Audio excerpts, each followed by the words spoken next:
वस्सलातु वस्सलामु अला अशरफिल अंबिया वल मुरसलीन सय्यदना व नबीना व शफीना व मौलाना बिल क़ासिम मुहम्मद व आलिहि तय्यबीन ताहिरीन मासूमीनल मज़लूमीन वलानतुल्लाहि अला आदाइहिम व क़तलतिहिम व गासिबी हुक़ूक़िहिम अजमईन मिन यौमिना हाज़ा इला क़याम यौमिद्दीन अम्मा बादु फ़क़द क़ाल अल्लाहु तबारका व तआला फ़ी किताबिहिल मजीद वल फ़ुरक़ानिल हमीद हुवा अस्दक़ुस सादिक़ीन व क़ौलुल हक़ बिस्मिल्लाहिर रहमानिर रहीम व कज़ालिका जअलनाकुम उम्मतन वसतन लितकूनु शुहदा अलन नास व यकूनर रसूलु अलैकुम शहीदा।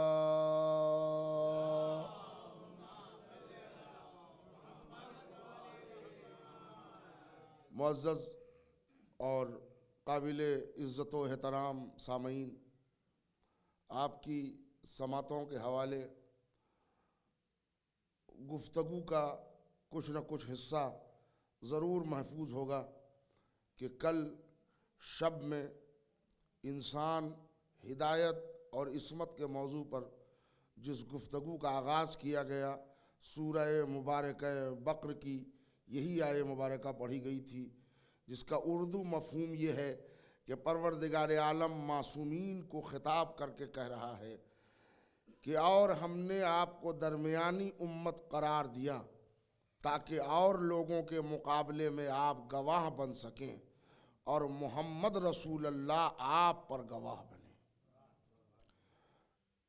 ये इसलिए अल्लाह ने इंतज़ाम किया कि हिदायत इंसानियत के वास्ते खिलकत इंसान और इंसानी खिलकत की जो जिबिल्लत है वो ये है कि इंसान जाहिल पैदा हुआ है, उसे सही और गलत की तमीज़ नहीं है, उसे अच्छे और बुरे का फ़र्क नहीं मालूम है, उसे राह निजात, राह सिरात और राह गुमराही में कोई फ़र्क मालूम नहीं होता। तो उसे बताने के लिए हिदायत करना उसकी ज़िम्मेदारी है जिसने उसे पैदा किया है। अंचे उन्होंने आले मोहम्मद को इस मंजिल पर मुअय्यन किया और जब आले मोहम्मद का नूर अल्लाह खल्क़ कर चुका तो अब ज़रूरत थी कि हिदायत के बाप को बहुत लंबा खींचा जाए। लिहाजा वो नुक्ता मोहम्मद से रख के एक लकीर दाहिनी तरफ खींची तो 12 पर ला के रोका, एक बाईं तरफ खींची तो आदम पर ला के रोका। असल नुक्ता वो मोहम्मद मुस्तफ़ा सल्लल्लाहु अलैहि वसल्लम। मेरे सरकार ज़रा तवज्जो दीजिए कि वो इनका राबता, ये पब्लिक और अल्लाह के दरमियान कॉन्ट्रैक्ट राबता पैदा करते हैं, कभी उधर रहते हैं कभी इधर रहते हैं, और इन दोनों में बड़ी कुर्बत है। और कुर्बत के लिए हमारे यहाँ ज़बान में जो बोली जाती है वो आपके यहाँ हमारे यहाँ सब जगह ज़बान में कि भाई उनसे तो इतनी गहरी दोस्ती है कि आजकल जो खाना उनके यहाँ बनता है वो खाते हैं, जो उनके यहाँ बनता है वो खाते हैं। ये मिसाल दी जाती है कि एक प्लेट में खाते हैं, इतनी गहरी दोस्ती है, यानी बहुत गहरी दोस्ती की मिसाल दी जाती है। जो उनके यहाँ पके वो यहाँ आ जाए, जो यहाँ पके वो वहाँ आ जाए। मैं समझता हूँ ये मुहावरे पर भी अहले बैत उतर गए कि जो वहाँ की रोटी बने वो यहाँ आ जाए, जो यहाँ का खाना बने वहाँ चला जाए। और उसके बाद शायर को मजबूरन शेर कहना पड़े कि अर्शे आज़म से चली तर्ज़े सखावत देखकर दस्ते ज़हरा की लताफत, नफ्से ज़हरा की कशिश, दहर का सूरा बइज्जो शान नीचे आ गया, रोटियां ऊपर गई कुरान नीचे आ गया। ये बीबी सैयदा के हाथ की बनाई हुई रोटी, जिस पर एक बड़ा पयाम आज़मी साहब ने एक शेर कह दिया था, बड़ा लेदे हुआ, लोग बहुत लेके दौड़े। हालांकि उनके कहने का मकसद ये नहीं था कि अली ने खाई थी जहरा के हाथ की रोटी, जभी तो कुव्वते परवरदिगार हाथ में है। और हमारे वो जमालपुर में जो पेश नमाज है मौलाना दाऊद साहब अमलवी, उन्होंने बड़ी मारकतुलारा कलाम कहा है बौनवान रोटी। वो किसी दिन हालात रहे तो मैं आपको सुना भी दूंगा, और उनके कलाम आपको क्या सुनाऊंगा, आप लोगों को तो सब सुने हुए हैं। मगर मजबूरी यह है कि हम लोग जो लोकल कलाम सुनते हैं वो घर की मुर्गी बना के समझते हैं। ये बात सही है, लेकिन अगर उसको दूसरे अंदाज में पेश किया जाए तो लोग समझते हैं कि ठीक है। खैर, बहरहाल ये अहले बैत अतहार की बुलंदी और फजीलत है कि वो कभी वहाँ रहते हैं, कभी यहाँ रहते हैं। ज़रा इसमें ये तो एक बात हुई जो मैंने आपको समझाया, इसके इल्मी टर्म मैं समझा दूँ और बात मुकम्मल हो जाए। इन्हीं में नबूवत भी दिया और इन्हीं में इमामत भी दी, इन्हीं मासूम में। देखिए, गैर मासूम बुजुर्गी के लायक तो है, रहबरी के लायक नहीं। बुजुर्गी मुबारक हो, हर बुजुर्गों का एहतराम कीजिए भाई। और हिंदुस्तान में आइए तो रेलवे में कंसेशन लीजिए आप, सीनियर सिटीजन है तो बैंक में आधा% ज़्यादा लीजिए आप, सब मिलेगा आपको। लेकिन ये कि हम आपकी क़यादत कबूल कर लें, ये इस्लाम में नहीं चलता। इस्लाम हमेशा क्वालिटी देखता है, वो एज को कंसीडर नहीं करता। इन्हीं में नबूवत भी है, इन्हीं में इमामत भी है। तवज्जो सुनिएगा मेरे भाई। नबी अरबी के लफ्ज़ नबा से बना है, नबा के माना खबर के हैं। कुरान में एक सूरह नबा भी है, अन नबाइल अजीम, ए मेरे नबी अजीम खबर की खबर दे दीजिए। कसम खुदा की जंग सिफ़ीन से जब मौला अली लौट रहे हैं तो मालिक अश्तर ने पूछा, या अली ये नबाए अजीम क्या है? तो मौला ने जानू पर जोर से हाथ मारा, कहा वल्लाही अना नबाइल अजीम, कसम है उस खुदा की कि मैं ही वो अजीम खबर हूं। पूरा कुरान अखबार है और उस अखबार में एक सूरह खबर है, और उस सूरह खबर की सुर्खी हैदर कर्रार है। सलावात भेज दे मोहम्मद और आले मोहम्मद।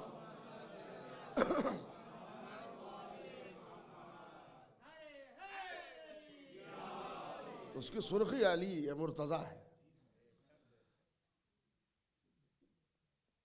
नबी खबर का लाने वाला, ये नबी उसका सुपरलेटिव डिग्री है, खबर का पहुंचाने वाला, मैसेज कन्वे करने वाला। इमाम इसके माना होते हैं रहबर के, कायद के, लीडर के, पेशवा के, आगे चलने वाले के, क़यादत करने वाले के, लीड करने वाले के। तो इनके लिए कुरान ने तारुफ कराया। सूरह बनी इसराइल आयत 71, वयौमा नदओ कुल्लो उनासिम बिइमामिहिम, और हम हर इंसान को उसके इमाम के साथ बुलाएंगे। दो बातें हुई, खबर परवरदिगार जो बंदे तक ला के पहुंचाए उसे नबी कहते हैं, जो बंदगी की हिदायत करके अल्लाह के सुपुर्द करे उसे इमाम कहते हैं। जो उधर से खबर इधर लाए उसे नबी कहा जाता है, जो इधर वाले को उधर पहुंचाए, नहीं हजरात मेरी तरफ मुतवज्जे रहिए, जो इधर वाले को उधर पहुंचाए। अब जो लोग कहते हैं नबी बड़े हैं कि इमाम, ये जो टकराव है ये बिल्कुल गलत बात है। एक मोटर कार चल रही है 94 साउथ पे और एक चल रही है नॉर्थ पे, दोनों का ट्रैक बदला हुआ है, टकराव का क्या सवाल है? जब दोनों एक ही पर चल रही होती, जब ट्रैक ही बदल गए, एक नॉर्थ को है एक साउथ को है, तो अब दोनों अलग अलग ट्रैक, अलग अलग दिशा, अलग अलग रुख में चल रहे हैं, टकराने का कोई सवाल नहीं है। अब वो नबी का उधर से इधर सफर है, इमाम का इधर से उधर सफर है, टकराव का सवाल ही पैदा नहीं होता। ये तो टकराव मौलवियों के दिमाग के फतूर हैं कि वो इमामत और नबूवत में टकराते हैं कि ये बड़े हैं कि वो बड़े हैं। वो कुछ बड़े नहीं है, इमाम से बड़ा कोई नहीं है, ये समझ लीजिए आप। 14 मासूमीन में यानी आदम अलैहिस्सलाम से लेकर जनाब ईसा तक जितने नबी भी हैं वो हमारे आइम्मा से बड़े नहीं हैं, हुजूर को छोड़कर। हुजूर पाक जो हैं वो इन्हीं 14 की सफ में हैं। तो वो हुजूर को छोड़कर सब नबी से अफजल है इमाम, इसमें कुछ चू चढ़ा नहीं, अब दिल में अदरवाइज कुछ रखिएगा भी नहीं। और कल जो मैं आपको गुफ्तगू सुनाऊंगा कि अली अल्लाह से मिलते हैं, उसमें इसकी सफाई भी होगी। तो कुछ लोग घबरा जाते हैं कि नबी से बढ़ा दिया, अरे हम नहीं बढ़ाते, पैदा करने वाले ने बढ़ाया है, आप झगड़ा उनसे कीजिए। अभी एक साहब बिल्कुल गुस्सा में थे हमसे, वो कि आंसू पर जन्नत कैसे मिल जाएगी, ये गुस्सा हमसे न कीजिए, छठे इमाम से कीजिए, वहां आपका बस नहीं चलता, हम मिल जाते हैं। उन्होंने फरमाया मन बका अलल हुसैन औबका और तबाका वजबत लहुल जन्ना, जो गमे हुसैन में रोए रोलाए रोने वाले की सूरत बनाए उस पर जन्नत वाजिब है। तो ये हमारी हदीस तो नहीं है ना, छठे इमाम की है। अच्छा, अगर आपको ये जन्नत आंसू पर बहुत सस्ती नजर आ रही तो लड़ लीजिए इमाम से, कि आप कैसे बांट रहे हैं। तो मुंह आपके पास नहीं है लड़ने का, जिसकी है वो बांट रहा है, नहीं है हजरात। थोड़ा सा बीच में अगर खिला है, थोड़ा सा अगर आप हजरात एक एक फीट इधर चले आते तो हमारे लिए जरा सा वो हाल की जो गुंजाइश है उसमें बड़ी।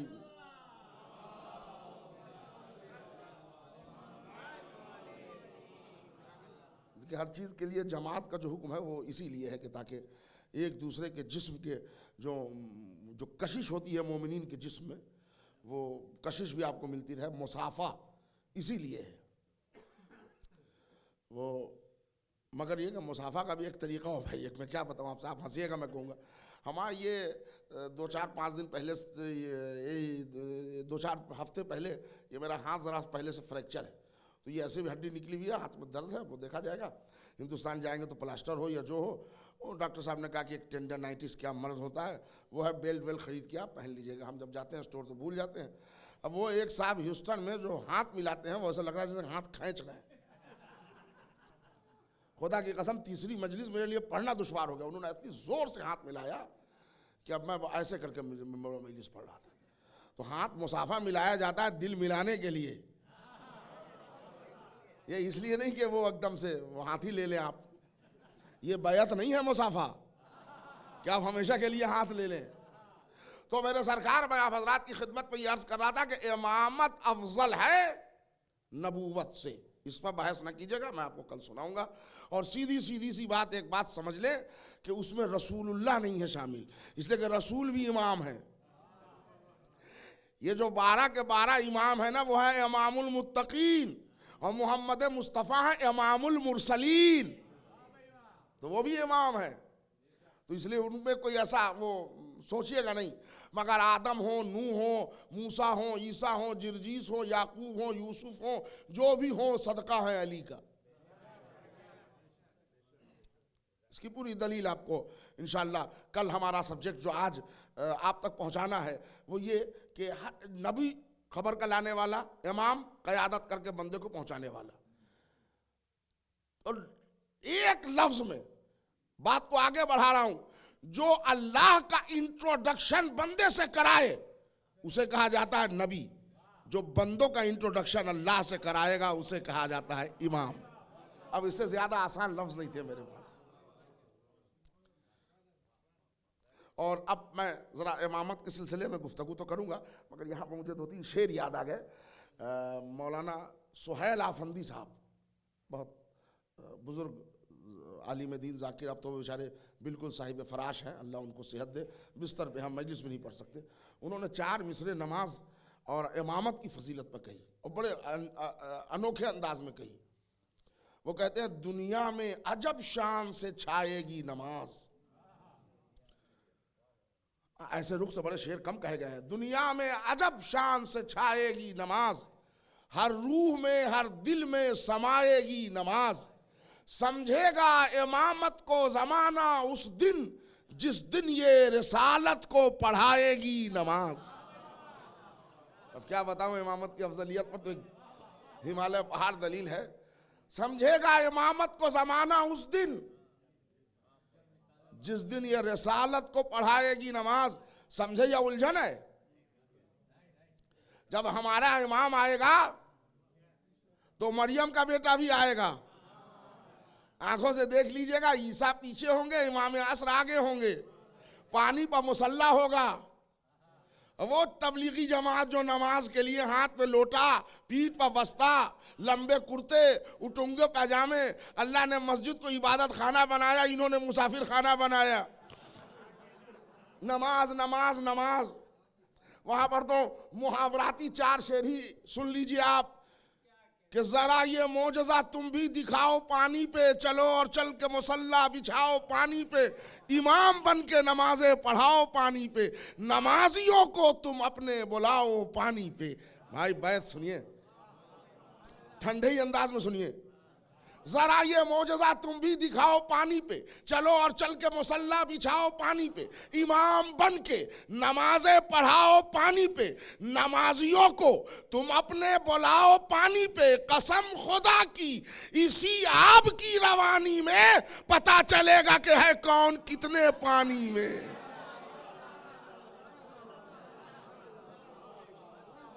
सलावत भेज दे मोहम्मद और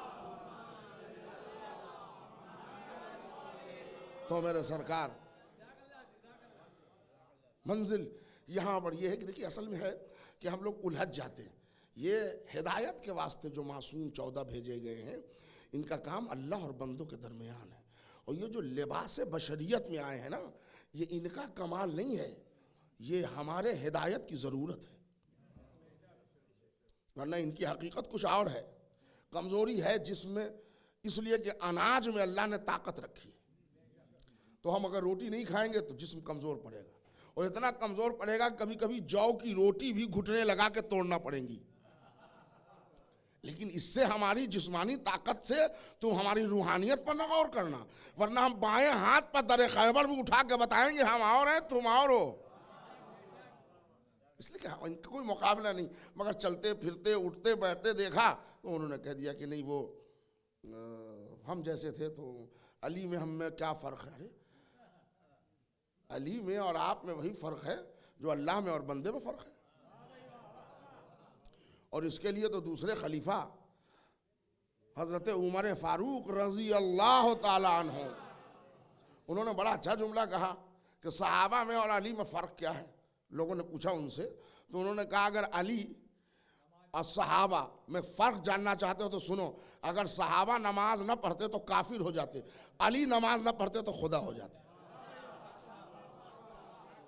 अब इससे बड़ा कसीदा क्या बताए। अली का मोजज़ा यही है मेरे भाई, कुछ लोग फंस गए कह कह के। समझे, इमाम फ़खरुद्दीन राज़ी बहुत बड़े इमाम हैं अहले सुन्नत वल जमात में, उनका बड़ा ऊंचा मकाम है और इसमें कोई शक नहीं, बहुत पढ़े लिखे आलिम थे। उन्होंने वो तफसीर राज़ी, उनकी कुरान मजीद की तफसीर की है। दुनिया की जो 6 मशहूर तफसीरें हैं उनमें तफसीर फ़खरुद्दीन राज़ी है। वो उनको खालिद बिन वलीद से प्यार हुआ तो उन्होंने उसकी फजीलत में अली से कलमात निकलवा दिए। अब वो क्या निकलवाए वो सुनिए। फ़खरुद्दीन राज़ी ने एक रवायत लिखी कि सैयदना अली करमल्ला वजहू के पास एक दिन सैफुल्लाह हज़रत खालिद बिन वलीद पहुँचे, खुदा की लानत हो उस पर। और उन्होंने पूछा, कहा कि ये वही खालिद बिन वलीद है जिसको मुसलमानों ने अली के ख़िलाफ़ प्रोजेक्ट किया था कि वो साहिब ज़ुल्फ़कार सैफुल्लाह हैं, तो इनको सैफुल्लाह बनाया इसलिए कि अली साहिब ज़ुल्फ़कार है। तो खालिद बिन वलीद ने अली से कहा, ये अली हमारा जी चाह रहा था आप हमसे कुश्ती लड़िएगा। फ़खरुद्दीन राज़ी के जुमले। अच्छा ये जहन में रहे, कुश्ती उश्ती लड़ना, घोड़े दौड़ाना, तीर अंदाज़ी करना, नेज़ाबाजी करना, इस्लाम में ये सब अलाउड है। इस पर अगर आप वो नेज़ा टारगेट पर मारने में रख दें कि इतना मारेंगे, अगर कोई बीच में मार लेगा $10 देंगे, तो ये हराम नहीं है। और अगर ताश पर रख दें तो हराम है। वो इसलिए कि ये फ़न सिपाहीगिरी के काम आता है। तो कुश्ती उश्ती इस्लाम में खेला जाता है, ताकि इस्लाम हर आदमी को दौलतमंद, सेहतमंद, अक्लमंद देखना चाहता है। तो इसलिए कि अगर मैं बहुत बड़ी बात है कह के जा रहा हूँ, अगर इस्लाम सेहतमंद न देखना चाहता होता तो अल्लाह की वो शरीयत जिसे 12 इमाम 14 मासूमीन भी नहीं बदल सकते। जी, अल्लाह की शरीयत में कोई तब्दीली नहीं कर सकता। अल-यौमा अकमलतु लकुम की आयत आ चुकी, हमारे आने वाले ज़माने के इमाम भी कोई नहीं, ये हुक्म ही नहीं है। लेकिन सेहत वो अजीम नेमत है जिसके लिए शरीयत बदल जाती है। तेज बुखार है, उन्होंने कहा पढ़ना तो लेकिन अब वजू ना करना, शरीयत बदल गई। मुसाफिर हो, परेशानी है, उलझन है, आधी पढ़ लो, पढ़ो मगर जिसमें कपकपाहट है, घबराहट है, खड़े नहीं हो सकते बैठ जाओ, बैठ नहीं सकते कुर्सी पर बैठ जाओ, वो भी नहीं कर सकते इशारे पर। यानी शरीयत बार बार बदलती है सेहत के लिए। तो कुश्ती और सेहत की एक दलील है। उन्होंने कहा कि या अली आप हमसे कुश्ती लड़िएगा, तो ज़रा आप अगर तवल्ला अली में डूब के जुमला सुनिए तो इंशाल्लाह लुत्फ उठाइएगा। तो खालिद बिन वलीद की तरफ सैयदना अली ने उनके जुमले पढ़ रहा हूँ, सर से पांव तक देखा, देख के मुस्कुराए, मुस्कुरा के बड़े प्यार से कहा नहीं मैं आपसे कुश्ती नहीं लड़ूंगा। बात अगर यहां तक वो लिखे होते तो मैं मिंबर से थोड़ी पढ़ता। उन्होंने उसकी 2 तावीलें की। उन्होंने कहा कि तौबा तौबा, कोई ये न समझे कि सैयदना अली करम अल्लाह वजहू के बाजुओं में ताकत घट गई थी, ना, दस्ते जोरे अली अब भी मौजूद था, मगर अली जानते थे कि हमारे मुकाबले जो आएगा वो पटखा जाएगा। और ये नए नए मुसलमान हुए थे, तो अली नहीं चाहते थे कि हमारे हाथों चित होके इनकी इंसल्ट हो, लिहाजा इनको तौहीन से बचाने का पहला सबब था जो अली ने इनकार किया। चलिए तो यही लिख दीजिए कि वो रुसवाई से बच नहीं सकता जो अली के मुकाबले में आ जाए। क्या कह रहा हूं मेरे भाई।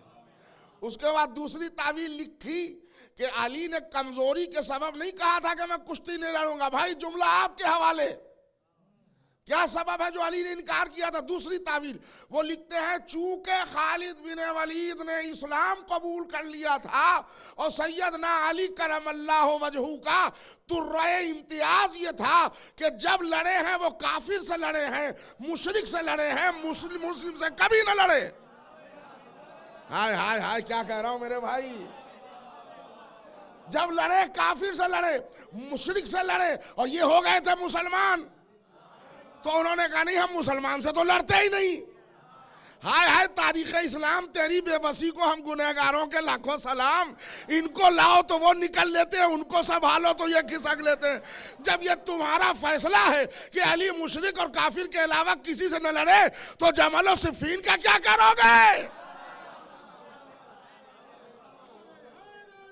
मेरे सरकार तवज्जो फरमा रहे, एक ऊंची आवाज में सलावात पढ़ते हैं मोहम्मद और मेरे सरकार। असल में उन्होंने खालिद बिन वलीद का इस्लाम तो अली के किरदार से साबित कर लिया, लेकिन 2 बड़ी शख्सियतों को डुबो लिया। अब अम्मा मामू दोनों की लोटियां डूब गई। अब हम नाम नहीं लेंगे इसलिए कि नाम की जरूरत नहीं है, और फिर मिंबर है, ठीक है, नहीं काफी है, इसलिए कि वजू करके खामखा ऐसे वैसे।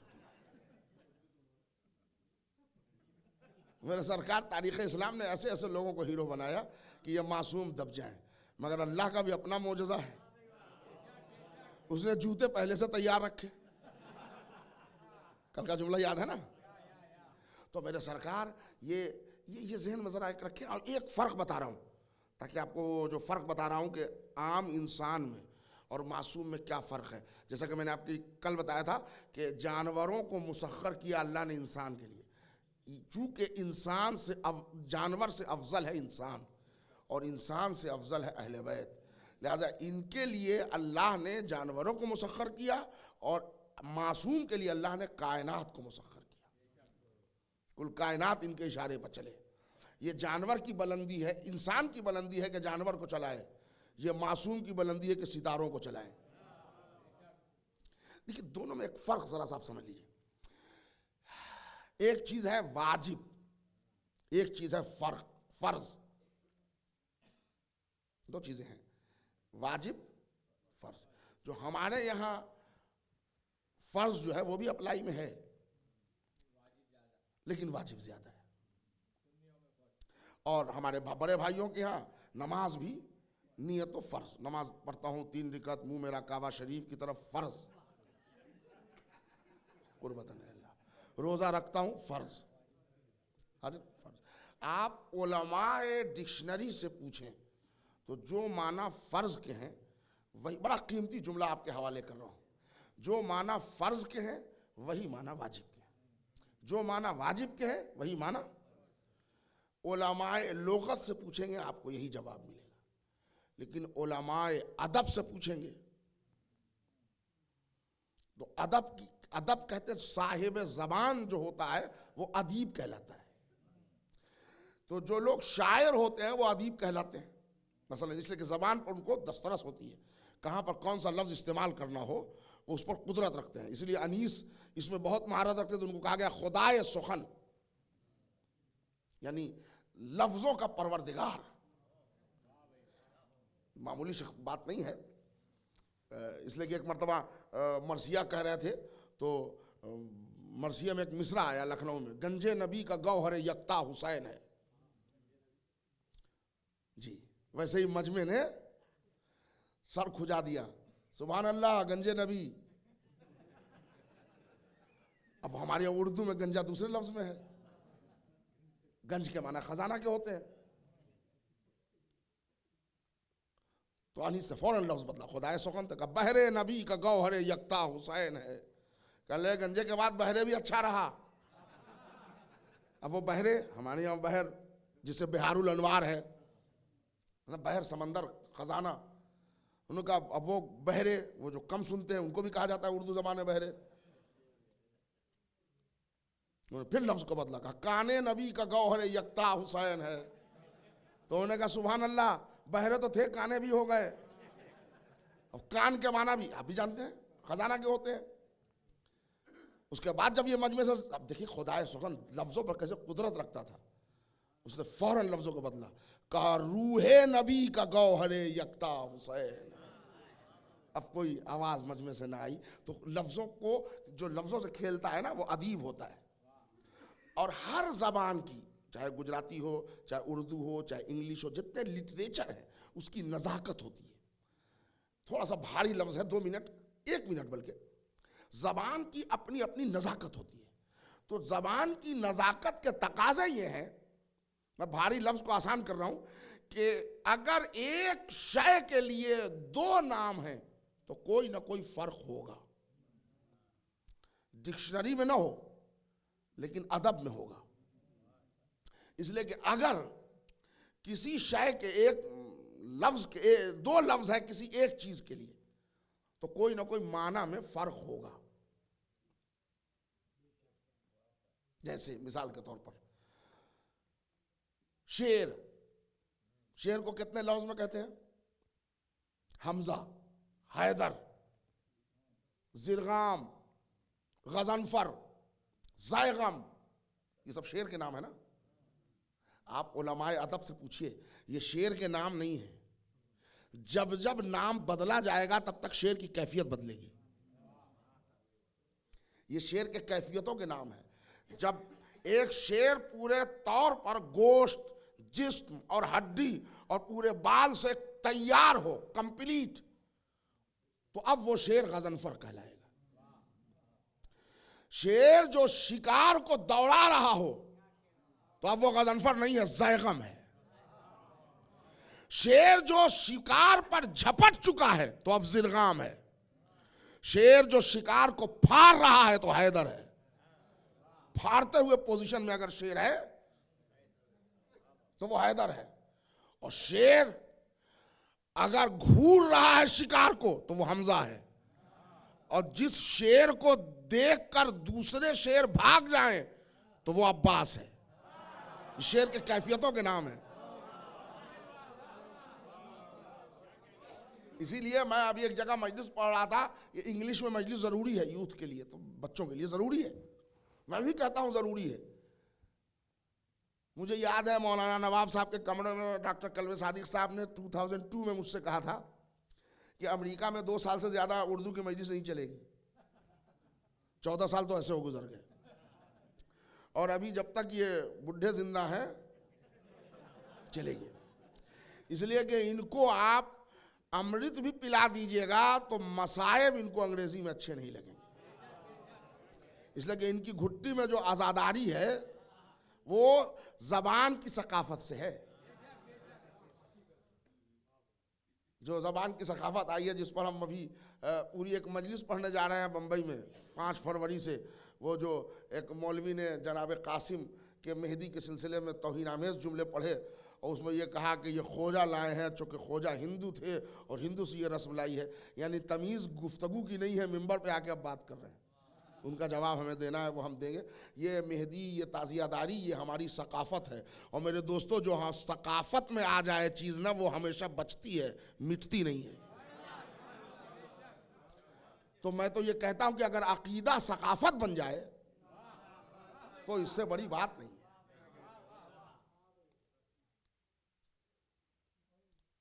अंग्रेजी में आप शेर को समझाएंगे, लॉयन के अलावा कोई लफ्ज़ आप में से किसी को याद है? अंग्रेज मुल्क में रहते हैं, लेकिन हम एक ही शेर को 10 मरतबा बोलेंगे, 10 कैफियत में आ जाएंगे वो। आपको हुसैन का जुलजना सुनाना है, आप हॉर्स को ले दे के एच से पढ़िए, बड़ी एच से पढ़िए, छोटी एच से पढ़िए, वो हॉर्सी हॉर्स रहेगा। लेकिन जब हम बोलेंगे तो कभी दुलदुल बोलेंगे, कभी रहवार बोलेंगे, कभी अस बोलेंगे, कभी जुलजना बोलेंगे, कभी ताजी बोलेंगे, और जब जब बोलेंगे कैफियत बदलेगी। ये ज़बान की सकाफत होती है। तो आप अंग्रेज़ी में सब कुछ कीजिए, हम उसके मुखालिफ नहीं है, इसलिए कि जब मजबूरी हो जाएगी तो क्या कीजिएगा। लेकिन एक बात समझ लीजिए, अंग्रेज़ी में मैसेज कन्वे हो सकता है, तहजीब तब्दील नहीं हो सकती। तो अगर चाहते हैं कि हमारी तहजीब भी जिंदा रहे तो अपनी ज़बान को भी जिंदा रखिए, जो आज़ादारी की ज़बान है। तो मैं आप हजरात की खिदमत में ये 2 मिनट का एक वक्फा लिया, तो फ़र्ज़ और वाजिब में समझा रहा था, और अगर समझा ले गया तो आज की मजलिस का तोहफा मेरे भाई। जो माना फ़र्ज़ के वही माना वाजिब के, लेकिन उसमें फ़र्क है। उलमाए अदब से पूछिए आप, तो एक ही लफ्ज़ के लिए, अगर एक ही शय के लिए, एक ही चीज़ के लिए अगर 2 लफ्ज़ है तो माना में बाल बराबर भी फ़र्क होगा, वरना 2 लफ्ज़ की कोई ज़रूरत ही नहीं। अल्फाज उछलते ही हैं, अल्फाज आते ही इसलिए हैं कि कोई ना कोई माना में फ़र्क हो। तो उलमाए अदब ने बताया कि वाजिब में और फ़र्ज़ में एक बारीक सा फ़र्क है। सुनिएगा मेरे भाई, जो वाजिब है वही फ़र्ज़ है, जो फ़र्ज़ है वही वाजिब है। मगर जो टाइम टू टाइम कंपल्सरी हो उसे कहते हैं वाजिब, जो एनी टाइम कंपल्सरी हो उसे कहते हैं फ़र्ज़। नमाज वाजिब है, हमारी कौम बेवकूफ़ नहीं है कि वाजिब की नियत करती है। हम बाबुल इल्म के मानने वाले हैं। जो लोग समझते हैं कि हम फ़र्ज़ करके जीत गए और ये वाजिब में लगे हुए हैं। नमाज एनी टाइम वाजिब नहीं है, टाइम टू टाइम वाजिब है। सुबह की है, ज़ोहर की है, असर की है, मगरिब है, इशा है, उसका टाइम मुअय्यन है। रोज़ा डेली वाजिब नहीं है, 1 महीने में वाजिब है। हज रोज़ाना वाजिब नहीं है, 1 दिन साल में वाजिब है। तो जो टाइम टाइम पर वाजिब रहे, हुक्म लाए लाजमी का, उसे कहते हैं वाजिब। और जो हमेशा हुक्म लाजमी में रहे उसे कहते हैं फ़र्ज़। जैसे माँ बाप की इताअत, ये वाजिब नहीं है, फ़र्ज़ है। यानी ऐसा नहीं कि आज मंगल है तो माँ बाप की इताअत होगी और वीकेंड है तो हम आज़ाद हैं। वह वीकेंड में अब्बा ने कहा था कि वो सामान ले आइए के लिए, हाँ वो वीकेंड में आज इताअत वाजिब नहीं है ना, आज वीकेंड है, वीकडेज में हम सुनेंगे। इसलिए कि अमेरिका में वीकेंड में सब बड़े आज़ाद हो जाते हैं, घर ही में रहना पसंद नहीं करते। नहीं, वीकडेज हो या वीकेंड, जुमा हो या हफ्ता, माँ बाप की इताअत वाजिब है। रात का पिछला पहर हो, बारिश हो रही हो, धूप हो, माँ बाप की इताअत एनी टाइम, हर वक्त वाजिब है। और कमाल का जुमला अब आपके लिए, मोहब्बत अहले बैत ये वाजिब नहीं है, फर्ज है। कभी कभी हमारे नौजवान सोच लेते हैं कि या अल्लाह जब अहले बैत की आज़ादारी इतनी ज़रूरी चीज़ है तो अल्लाह ने इसको वाजिब क्यों नहीं दिया। वाजिब अगर अल्लाह कर देता तो इसमें बंदिश हो जाती।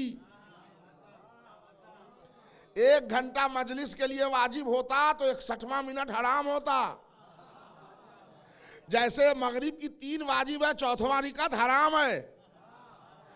सुबह की 2 रकात वाजिब है, 3री रकात हराम है। ऐशा की 4 वाजिब है, 3 पढ़ लिया तो हराम। तो वाजिब का लिमिट है, लेकिन फर्ज अनलिमिटेड। अल्लाह ने इसीलिए मोहब्बत अहले बैत को वाजिब नहीं फर्ज करार दिया, ताकि जहां रहो, जिस हाल में भी रहो, अहले बैत की मोहब्बत का कर्ज अदा करते चले जाओ।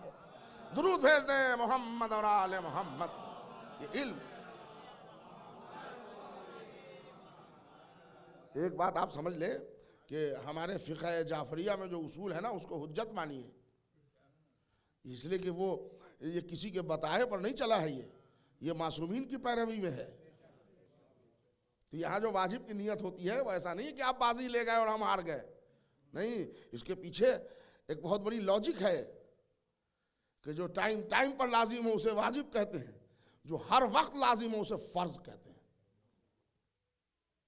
मगर सवाल ये है कि अब इनके यहाँ के वाजिब की क्या बात कहूँ। हज्जाज बिन यूसुफ, इस मलून का नाम सुना होगा आपने।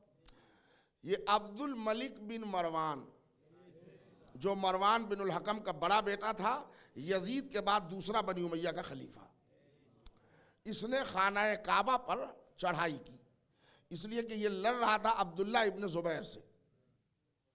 ज़ुबैर का बेटा अब्दुल्ला, दुश्मन अहले बैत है ये भी मलून, अब्दुल्ला इब्न ज़ुबैर। ये अब्दुल्ला इब्न ज़ुबैर हरम में भाग गया, यानी काबे में छिप गया, इसलिए कि इसको मालूम था कि काबा जो है वो हुदूद हरम है, वहाँ एक मच्छर नहीं मार सकते आप, वहाँ छुप गया। लेकिन ये इतना बड़ा सफ़ाक, इतना बड़ा जालिम था कि इसने काबे पर आग की बारिश कराई और फौजियों को हुक्म दिया कि पत्थर मारो। बड़े बड़े टुकड़े काबे पर मारे जा रहे हैं कि दरवाज़ा उसका टूटे और हम अब्दुल्ला इब्न ज़ुबैर को। लेकिन उसमें एक तारीख़ का जुमला है, मैं पढ़ रहा हूँ हिस्ट्री, अगर आप लतीफ़ा समझे तो आप जिम्मेदार हैं, कि एकाएक पत्थर मारते मारते जोहर की अजान का वक्त हो गया। मुअज्जिन ने पुकारा अल्लाहु अकबर, सब ने धर धर धर धर धर पत्थर फेंके। नमाज जोहर पढ़ता हूँ, मुंह मेरा काबा शरीफ की तरफ। नमाज खत्म हुई, अस्सलामु अलैकुम व रहमतुल्लाह, फिर उठाया पत्थर। यही इस्लाम है। ये कौन काबा शरीफ था जिसकी तरफ मुंह है?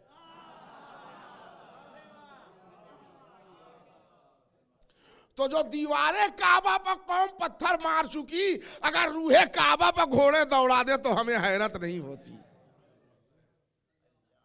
मुंह मेरा काबा शरीफ की तरफ, जिहालत इस मेयार पर है। ये काबा की तरफ रुख करके नमाज पढ़ रहे हैं,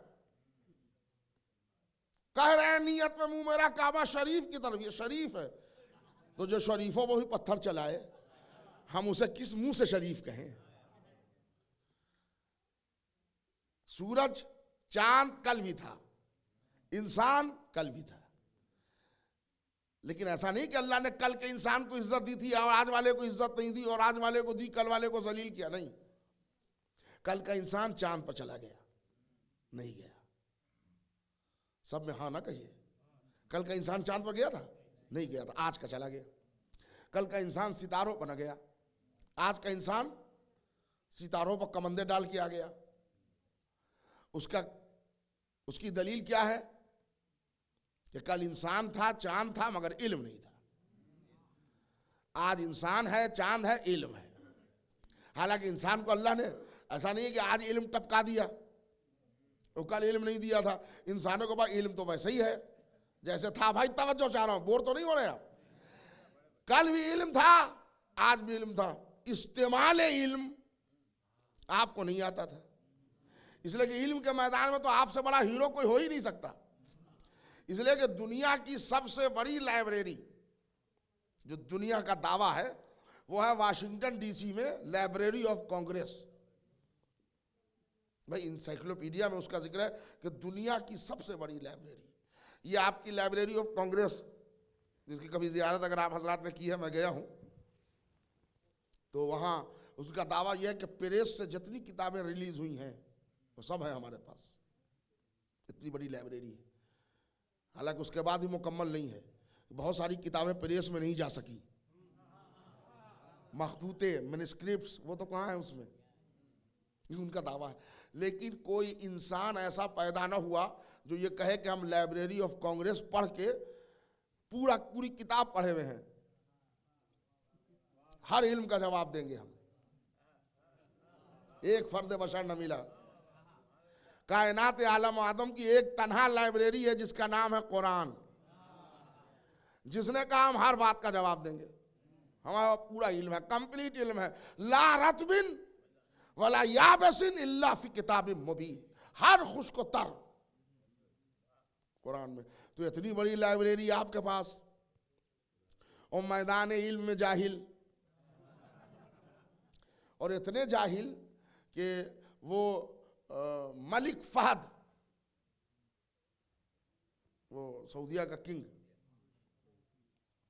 उस ज़माने में जब मलिक फहद हुआ था खलीफा, वो बादशाह, तो उस ज़माने में इल्म और टेक्नोलॉजी ज़रा तरक्की कर चुकी थी, और उसने वो याद होगा आप हजरात को, एक बड़ा सा वो टेलीविज़न ब्लैक एंड वाइट वो ज़माने में आया था।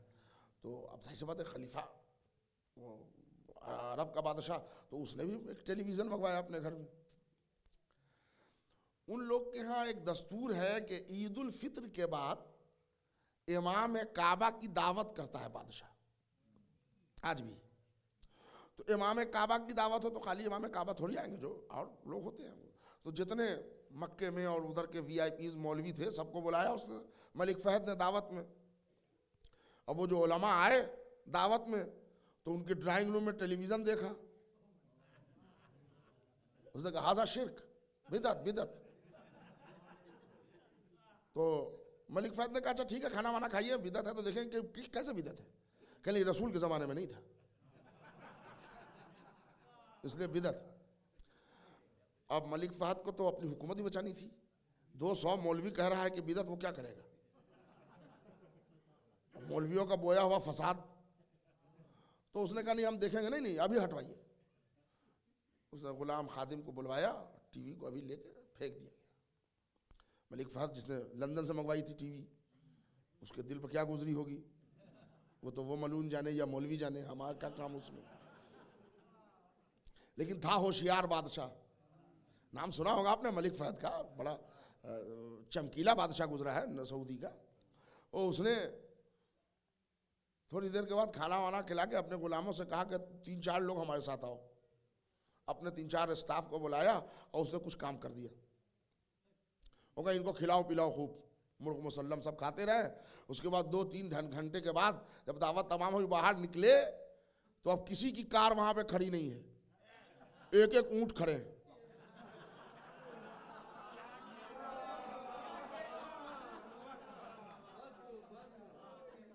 भाई जरा मुतवज्जे हैं आप।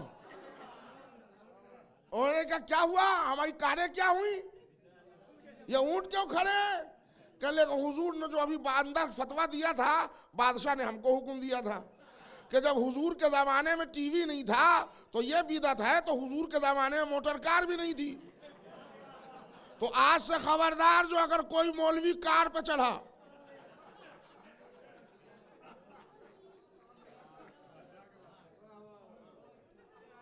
यह इस्लाम।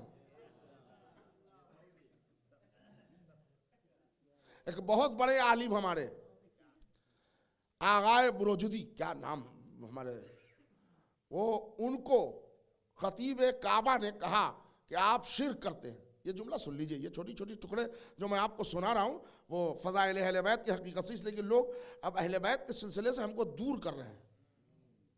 वो चाहते हैं कि ये रवायतें और ये दास्तान मिट जाए। मेरे दोस्तों, इसको कलेजे से लगाए रखिए, ये बहुत बड़ी अमानत है। ये उसने कहा कि आप तौहीन करते हैं। इसलिए कि ये इमाम हुसैन के रोज़े को कब्र के ऊपर कुछ चांदी वांदी सोना लगा दिया, चूम रहे हैं। बताइए, सोना चांदी को चूमना ये तो परस्तिश नहीं है, बुत नहीं है। हमारे बहुत बड़े आलम थे आगाए बराजुदी, उन्होंने एक नेटवर्क लगाई। एक शख्स के पास रसूलुल्लाह का एक दाढ़ी का एक बाल था, मुँह मुबारक कहते हैं जिसको, है ना। और उन्होंने कहा कि हुजूर बादशाह सलामत उसके पेश करेंगे उनकी खिदमत में। वो आगा भी आ गए उसी बीच में, उन्हीं का नेटवर्क था। अब वो पूरे तौर पर दरबार सजा और एक साहब आए, वो हाथ में एक चांदी का तश लिए हुए और उसमें एक शीशे का डिब्बा और उसमें एक कपड़ा और वो लगा, और लेके लोग आए बादशाह को पेश कर रहे हैं। ये मुँह मुबारक है, हुजूर सरवर कायनात के एक बाल है।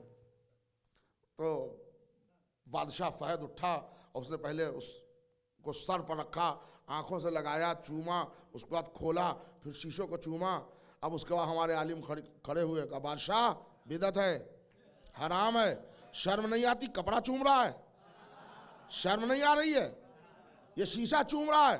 तो उसने कहा क्या बातें कर रहे हैं मौलाना, हम शीशा नहीं चूम रहे हैं, इसके अंदर जो बाल है हुजूर का। तो कहा अब अपना फतवा मौलवी से कहा के वापिस ले, हम सोना चांदी की जरी नहीं चूमते, जो कब्र अंदर हुसैन की निस्बत उधर होती है। सलावत भेज दे मोहम्मद और आले मोहम्मद।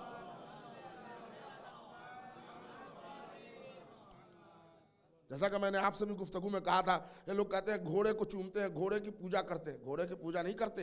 अगर पूजा कर रहे होते तो जहां टांगे में घोड़ा देखते दौड़ते कि हमारा भगवान जा रहा है ना। हमने कभी आपने देखा कि हम घोड़े पे दौड़े हो? अगर हम घोड़े को पूज रहे होते तो दौड़ते। लेकिन वही घोड़ा अगर हुसैन के सवारी की तशबीह बन जाए तो हमारे लिए लायक इज्जत होता है। तो हम एहतराम जुलजना का इसलिए करते हैं कि हुसैन की सवारी के घोड़े की शबी है। सजदगा पर सजदा करते हैं, खाक करबला है, वो इस पर एक बहस है कि खाक पर क्यों करते हैं। तो आगाए खुई से बहस हुई मैदान अराफात में। कोई साहब एक सजदगा रखे हुए थे, वो तो अरब थे, हम तो डर जाते हैं ना, हमारी ज़बान नहीं है अरबी, और वो जब जल्लाद अब कौन जानेगा, लेकिन उनकी ज़बान अरबी थी। वो आ गया शुरते मतुए, मौत आ जाए उनको, शिर्क शिर्क शिर्क शिर्क। उन्होंने कहा नो ला शिर्क। उसने कहा ये शिर्क है, मिट्टी है, इस पर आप सजदा कर रहे हैं, सजदा अल्लाह के लिए, अल मसाजिदु लिल्लाह, सब सारे सजदे अल्लाह के लिए। उन्होंने कहा अल्लाह के लिए है। तो कहा ये फिर ये मिट्टी इस पर। तो उन्होंने कहा कि ये जो तुम कारपेट पर सजदा करते हो ये शिर्क नहीं है। कहा नहीं, हम कारपेट पर सर रखते हैं, सजदा अल्लाह को करते हैं। उन्होंने कहा हम खाक पर सर रखते हैं, सजदा अल्लाह को करते हैं। ये छोटे छोटे टुकड़े इसलिए समझा रहा हूं कि आपके हाफिजे में ये बात महफूज रहे। सलावात भेज दे मोहम्मद और आले मोहम्मद।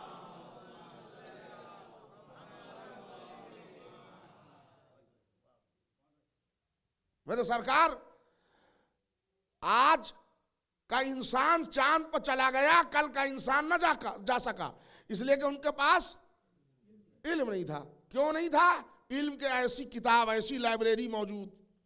उसकी वजह सुन लीजिए, आज वजह पढ़ते पढ़ते हमारा वक्त हो जाएगा। आपके पास दावा तो था कि हमारे पास इल्म है, और इसमें कोई शक भी नहीं कि कुरान में है इल्म सब, इसमें कोई शक भी नहीं, कोई डाउट नहीं कि कुरान में हर खुशकोतर का इल्म है। मगर आप समझे इसलिए नहीं कि आपको कुरान समझ में नहीं आया।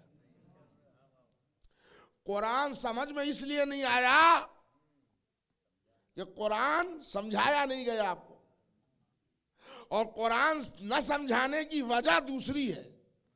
जो वारिसे कुरान थे, मारे अदावत के आपने उनसे रिश्ता तोड़ लिया।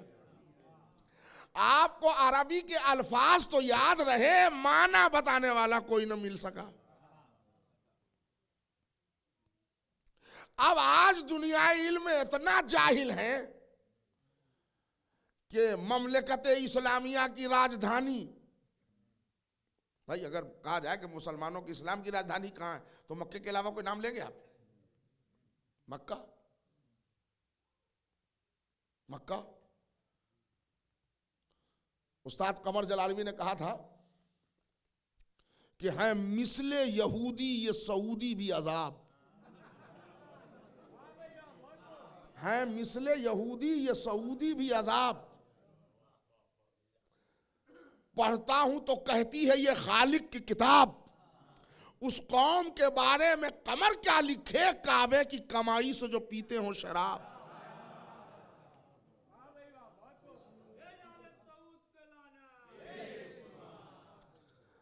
मेरे सरकार यकीनन आप अपनी नमाजों में भी सऊदिया के निस्त नाबूद होने की दुआ कीजिएगा, इसलिए कि बहरैन में शियों पर जुल्म पूरी दुनिया में, और उसके अलावा ये कि इस तरह से मुहिब्बान अहले बैत को सताया जा रहा है कि एक ले दे के हमारा इमाम बारगाह रह गया था शेख आमरी का, जहाँ कम से कम कुछ तबरुकात की ज़ियारत हम लोगों को मिल जाती थी, वहाँ अली वलीउल्लाह पढ़ के नमाज हो जाती थी। आप हज़रात ज़रूर गए होंगे वहाँ, अगर मदीना तैयबा जो लोग गए हैं, जो नहीं गए हैं अल्लाह उनको मुशर्रफ व ज़ियारत करे। तो शेख आमरी की बारे में वो दरवाज़ा जो बीबी सैयदा के जिस पर गिराया गया था, उसकी बची हुई दरवाजे के हिस्से, बीबी की चक्की का एक टुकड़ा, बीबी जिसमें पानी पीती थी वो एक कटोरा, ये सब तबरुकात उनके घर में थे, हम लोग ज़ियारत करते थे उसकी। लेकिन इस साल अल्लाह ने हमें हज नसीब किया और हम जब वहाँ गए तो उसकी कोई ज़ियारत नसीब न हो सकी। सब पर सऊदिया ने पहरा लगा। दो बातें कही गई कि या तो इन लोगों ने कब्ज़ा कर लिया, उठा लिया, या ये कि इन लोगों ने मसलहतन ताला बंद कर दिया है। और जो शेख आमरी का बेटा है वो 4 महीना से ईरान में है। इतना जुल्म है ये सऊदिया का। तो खुदा इनको निस्तो नाबूद करे और जल्द से जल्द हमारे ज़माने के इमाम का ज़हूर हो कि इसके हिसाब हो जाए।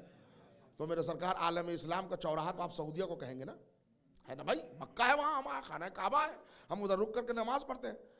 लेकिन अल्लाह पाक की कसम खा के मिंबर पे कह रहा हूँ, मक्का मदीना जाएं, मुसलमानों की मोहतम बिशान इबादत जिसका नाम है नमाज, और नमाज में पढ़ी जाने वाली एक तस्बीह जो हर मौलवी के हाथ में होती है, वो भी सऊदिया के दस्ते मुबारक का बना आपको न मिलेगा। पूरा सऊदी अरब खोज डालें आप, जिस पर मुसलमान नमाज पढ़ता है वो मुसल्ला भी मेड इन चाइना मिलेगा आपको, मदीने में, मक्के में।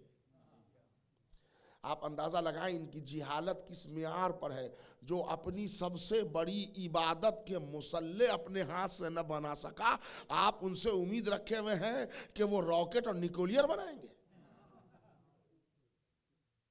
जिहालत किस मंजिल पर आ गए हैं। क्यों? कुरान तो आपके पास था और याद भी था, तो मैदान इल्म में इतना जाहिल क्यों हो गए? कहने लगे इसलिए कि हम समझे नहीं। क्यों नहीं समझे? कहा समझ में आया नहीं। समझ में क्यों नहीं आया? कहा इसलिए कि पढ़ाने वाला जाहिल था। तो क्या रसूलुल्लाह ने जो कुरान दिया था तो पढ़ाने वाला नहीं दिया था? होगा नहीं, दिया तो था, मगर हमको जरा उनसे गुस्सा आ गया।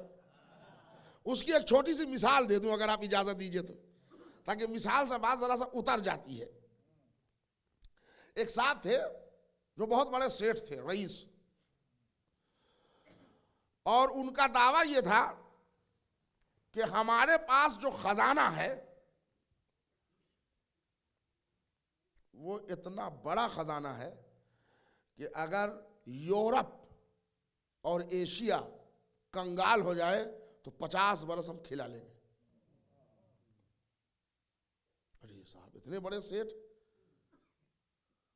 तो हम भी दो जानू होके बैठ गए, इसलिए कि पैसा से मुतासिर होना मौलवी का पहला काम।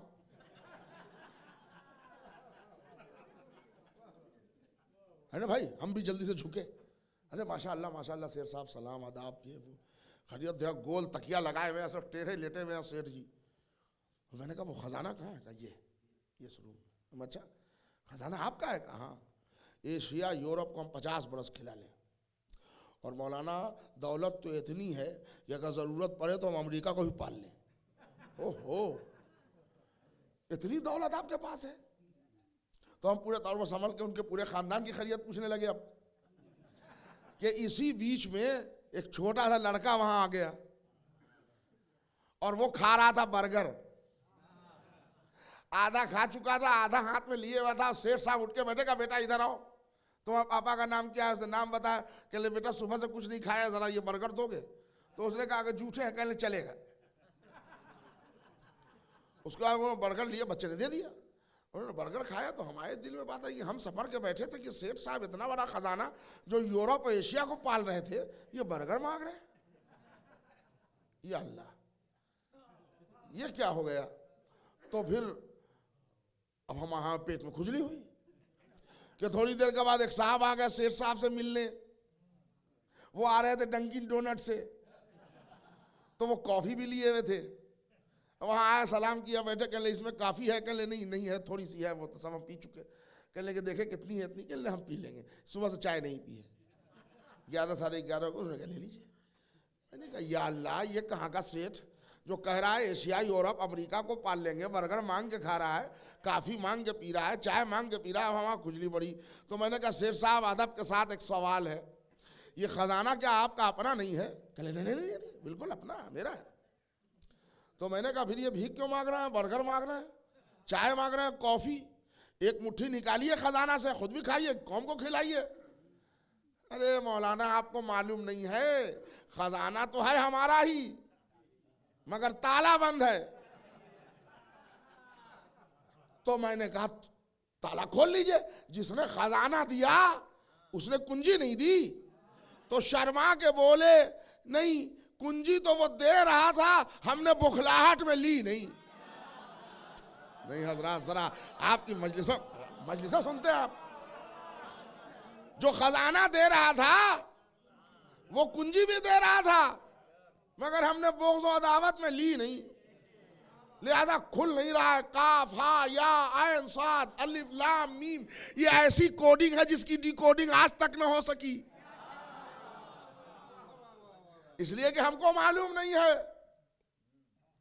तो मैंने कहा ये तो बड़ा अफसोस हुआ कि आपको कुंजी आपने नहीं ली, तो चूक गए, धोखा हो गया, मगर ट्राई नहीं लिया कि ताला तोड़वा ले लोहार को बुलवा के। अरे कह लगा मौलाना किस मुल्क से आए हो? अगर वो लटकने वाला ताला होता तो हमारे बाप दादा कब के तोड़वा चुके होते। तो मैंने कहा दूसरा टेक्निकल फॉल्ट, तवज्जो से आ रहा हूं मेरे भाई, ये ताला भी दिया तो लटकने वाला नहीं है, तो कौन ताला है?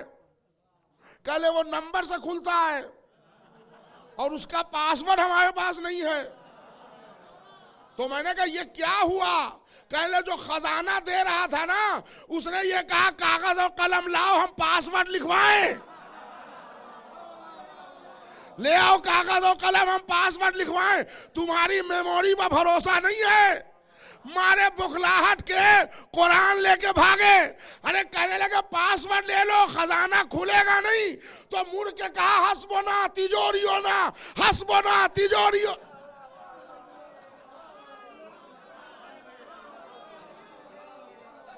सलावात भेज दें मोहम्मद और आले मोहम्मद। ये मेरे सरकार ये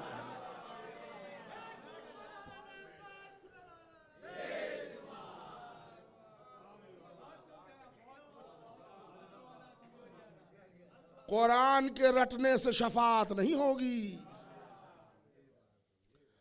कुरान के रटने से शफात नहीं होगी जब तक मेरे मौला की इनायत नहीं होगी। दो मिसरे सुन लो मेरे भाई।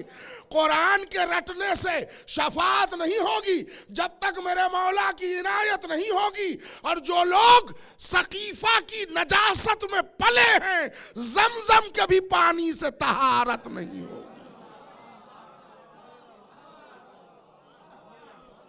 हमारे सरकार हमारे मुकद्दर में शहजादी के उन्वान से जो मजलिस कल है, आज और कल हो गई, एक आज है एक कल, उसमें आज तो जाहिर सी बात है कि मुझे सब्जेक्ट को यहाँ तक लाना था। कल इंशाअल्लाह इमामत और नबूवत में जो दर्जे अव्वलियत है वो, और अहले बैत ये मासूम अल्लाह से कैसे मिलते हैं, इसको बड़े गौर से सुनिएगा। ये एक इम्पॉर्टेंट है अपनी नई नस्ल के वास्ते, इसलिए कि हमको उलझाया जा रहा है कि अल्लाह से मिला देते हैं, ये नुसहरी बना देते हैं, ये मुफ्त में जन्नत भेज देते हैं, सस्ती जन्नत है, आंसू पर दे देते हैं। पागल वाली बात है ना कि जन्नत सस्ती नहीं है, आंसू महंगे हैं। तो वो इंशाअल्लाह कल और फिर कोशिश ये की जाएगी कि मजलूमा के लिए भी कुछ जिक्र तारीख़ी तौर पर पढ़ा जाए जिनकी शान में मजलिस है। इंशाअल्लाह तो कल वो उसकी गुफ्तगू होगी। अभी चूँकि वीक डेज़ में मजलिस हो रही है और वो तो हम वो पूरे घंटे के आगे नहीं निकलते। अगर 10-5 मिनट वीकेंड में बढ़ जाए तो मैंने सोचा था, मगर बहरहाल हमारी मंजिल यहाँ पर मुकम्मल होती है कि कल इंशाअल्लाह शहज़ादी के हवाले से भी कुछ जुमले आप तक पहुँचाने की कोशिश की जाएगी। हमारा बयान आज यहाँ पर तमाम होता है इस जुमले के साथ कि फ़ज़ाइल अहले बैत के बग़ैर इरफान इस्लाम नहीं हो सकता। इसलिए ये कभी कोई अगर कहे तो उसको मुंह तोड़ जवाब दीजिए कि फ़ज़ाइल से क्या होने वाला है, खैबर और खंदक से क्या होने वाला है, अब भाई तुम्हारे दुनिया में रहने से क्या होने वाला है। अब वो ये जो है ना, ये बातिल नज़रिया है जो आपको समझाया जाता है कि इमाम हसन ने मातम किया, रसूलुल्लाह ने मातम किया, ये बातिल नजरिया है। वही रसूलुल्लाह ने टीवी देखा, कौन मौलवी है जो दतवन कर रहा है आजकल, सब पेप्सोडेंट इस्तेमाल कर रहे हैं कि नहीं। रसूलुल्लाह ने पेप्सोडेंट से दांत धोया था, मिसवाक लगाते थे, तो जैसी जरूरत है वैसे काम किया जाता है। रसूलुल्लाह ने अलम उठाया, रसूलुल्लाह ने ताजिया उठाया, रसूलुल्लाह ने ताबूत उठाया। ये गुमराही करने वाले जुमले हैं। तो हम छोटे छोटे टुकड़े आपको इसलिए समझाते हैं कि आपके कान में बात पड़ी रहे। अच्छा, तो जो रसूलुल्लाह ने ताबूत नहीं उठाया तो आप ना उठाइएगा, रसूलुल्लाह ने काले कपड़े नहीं पहने तो आप ना पहनिएगा, रसूलुल्लाह ने मातम नहीं किया तो नहीं कीजिएगा। ठीक, वालिद साहब हैं? कहले हाँ हाँ है, मैंने कभी सलाम किया है? कहले रोज करते हैं। आराम है।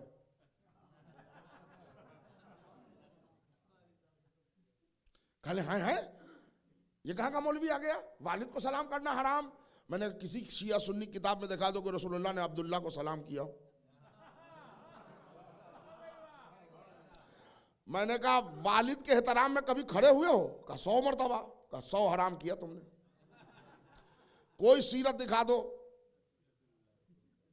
कि अब्दुल्ला आ रहे हैं और रसूलुल्लाह खड़े हो गए।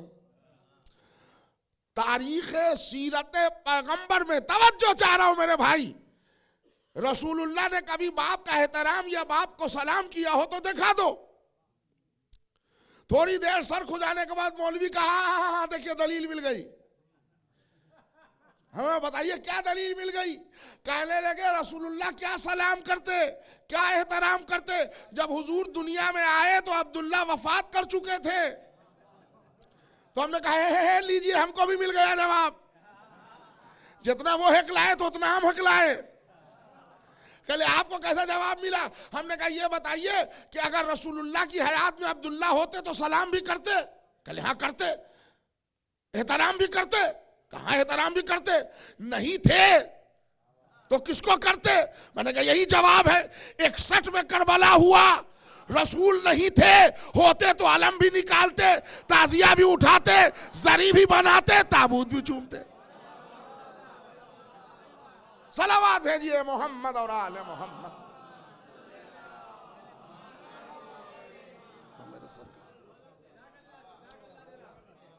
लिहाजा बातिल लोगों से कहिए, मैं अपनी बात कर रहा हूं जो कंकर जूते के अंदर आए हुए हैं, मैं दूसरे की बात नहीं कर रहा। क्या वो जबान संभाल के बात करें, इसलिए कि ये मजहब, ये आजादारी लावारिस नहीं है, पर्दा गायब में इसका वारिस जिंदा है और वो खाली हाथ नहीं आएगा, वो लेके आएगा, सारे हिसाब चुकते कर लेगा। आजादारी के मामले में करना हो कीजिए, ना करना हो अपने घर देखिए, बोलिए नहीं, मुसीबत पैदा हो जाएगी। बोल के मुब्तला मुसीबत न होइए, ये कहाँ लिखा है, वो कहाँ लिखा है, ये कैसे। अरे सवाल ये कि हमारे उलमा सब बता गए, अच्छा ठीक है आप नहीं जानते, आप आइए हम समझाएंगे, आप हमसे पूछिए हम बताएंगे। लेकिन ये तौहीन वाला जुमला कहाँ से ले आए कि ये अलम नहीं है, वॉलमार्ट का कपड़ा है। आपको इतनी तमीज़ नहीं है, अलम मुबारक के लिए इतना नापाक जुमला बोल रहे हैं। ये कपड़ा कहाँ का हो, हम कपड़ा नहीं चूमते, निस्बत अबुल फजल अब्बास से है, हम उसका एहतराम करते हैं, तो हमारा एहतराम का सबब वो है। लिहाजा ये ताज़ियत जो है, ये आज़ादारी असल ताज़ियत है, और ताज़ियत में फतवे नहीं दिए जाते। एक साहब मजाक उड़ाए कि हम फला जगह गए थे, उसके बाप का इंतकाल हो गया और बेटा जो है वो कुर्ते का बटन नहीं लगाया हुआ था जनाजा उठाते वक्त। उधर से एक साहब आए, उन्होंने कहा साहब तुमने सर नहीं झाड़ा, जरा कंघी मार लो, इतने लोग आए हैं, अब्बा का जनाजा उठ रहा है, अम्मा का ताबूत लिए हुए हो, नंगे पांव क्यों हो? उस वक्त कोई ये फतवा देगा? हर एक कहेगा बदतमीज इंसान मालूम होता है, बाप का जनाजा उठाए हुआ, इससे कह रहे हैं सर झाड़ा है कि नहीं। इसलिए कि गम के माहौल में ये बदहवासी होती है। उस वक्त ऊंच नीच नहीं देखी जाती, ये आजादारी हुसैन ताजियत है, यहां शिरकत की जाती है, फलसफे नहीं बगाड़े जाते। लिहाजा यहां ताबूत के सिलसिले से, अलम के सिलसिले से फलसफे नहीं बिगाड़े जाते।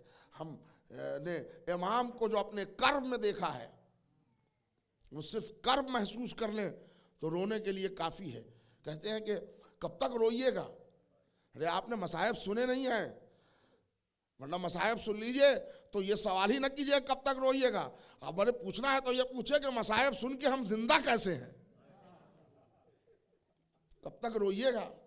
हमारे इमाम पर जो मुसीबतें पड़ी हैं, ये उसके सजावार नहीं थे, ये उसके हकदार नहीं थे। जनाब ज़ैनब व उम्मे कुलसूम का राह कूफा और शाम में ताजियाने जो आप सुनते हैं पुश्त पर, मैं तस्दीक के साथ रवायत आपको दिखा सकता हूं कि ताजियाने ऐसे अनाधून मारते थे कि जिस्म, आंख, चेहरा सब पे पड़ता था। ताजियाने जो आप सुनते हैं ना, उसमें तांबे के तार होते हैं, चाबुक जिससे घोड़े को मारा जाता है। क्या रसूल की नवासियां इस लायक थी?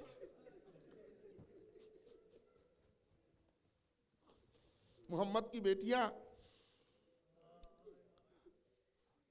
इसलिए थी कि उम्मत उनके मुंह पर ताजियाने मारे, उनके पुष्प पर ताजियाने मारे।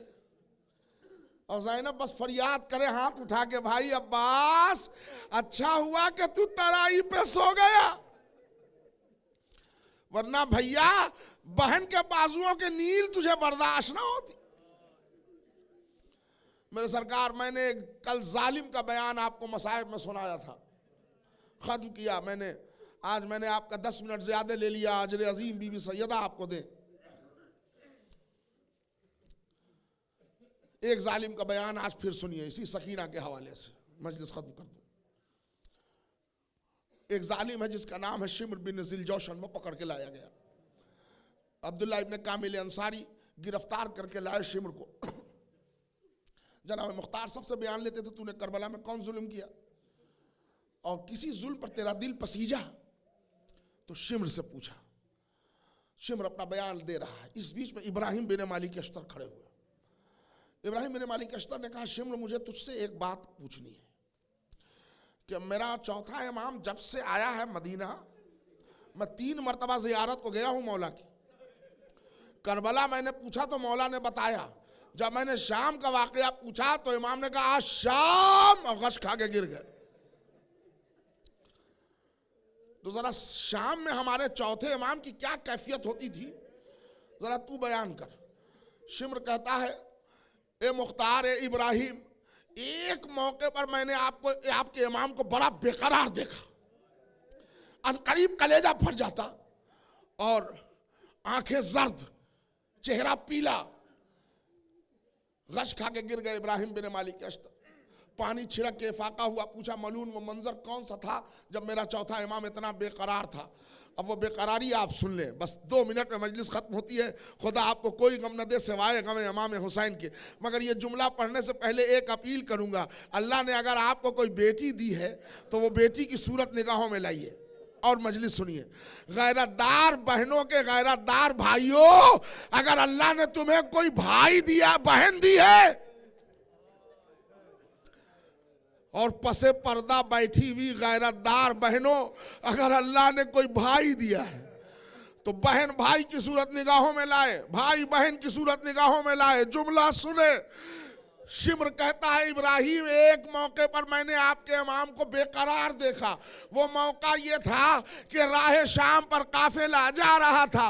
एक जालिम ने आन के मुझसे कहा, शिम्र तुझे मालूम है इस काफिले में एक छोटी बच्ची जा रही है जो हुसैन के सीने पर सोती थी तो हुसैन को सुकून मिलता था, लिहाजा हुसैन उसको सकीना बुलाने लगे थे। ए मुख्तार, मैंने हुसैन को अज़ियत देने की नियत से माँ और फूफी की गोद से उस बच्ची को छीन लिया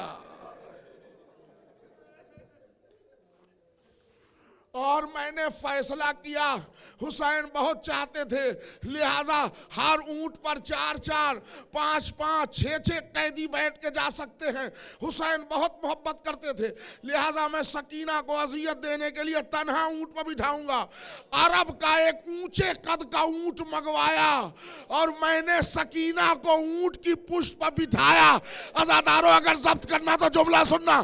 कहता मैंने चौथे इमाम की कैफियत तब देखी, 24 बरस का जवान भाई अपनी बहन की तरफ देख रहा था। जब बड़े कामत का ऊंट उठने लगा, बच्ची ने हाथ फैलाए, भैया भैया मैं तन्हा ना बैठ पाऊंगी, भैया मुझे उतार लो। शिम्र कहता है बीमार का कलेजा तंग हो गया, आंखें सर्द हो गई। हथकड़ी को देखा, बहन को देखा, कभी बहन को देखा, कभी हथकड़ी को देखा।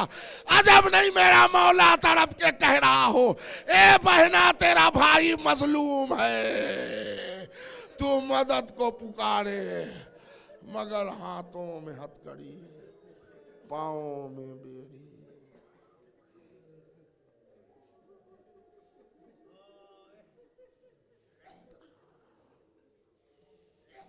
सयालमुल्लज़ीना ज़लमू अय्यमुनक़लबी यनक़लिबून।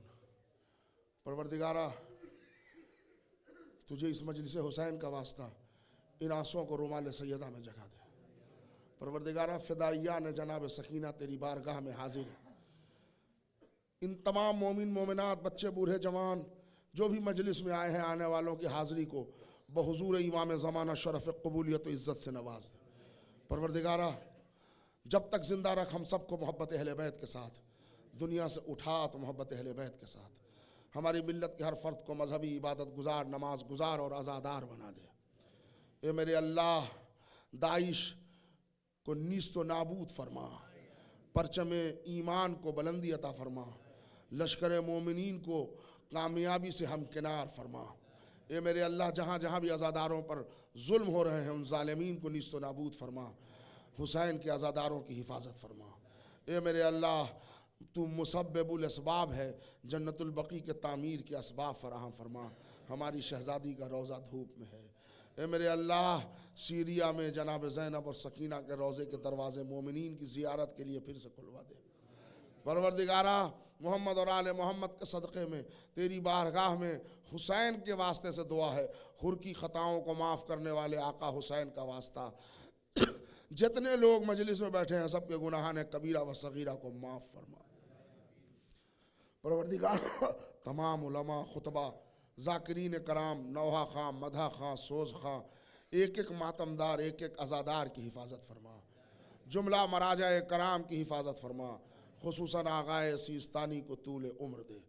वारिस करबला मुंतकी में खून हुसैन, हज़रत वली असर इमाम ज़माना के ज़हूर में ताजील अता फरमा। हम सब को इमाम के आवान व अंसार में शुमार फरमा। रब्बना तक़ब्बल मिन्ना इन्नका अंतस समीउल अलीम। मातम हुसैन।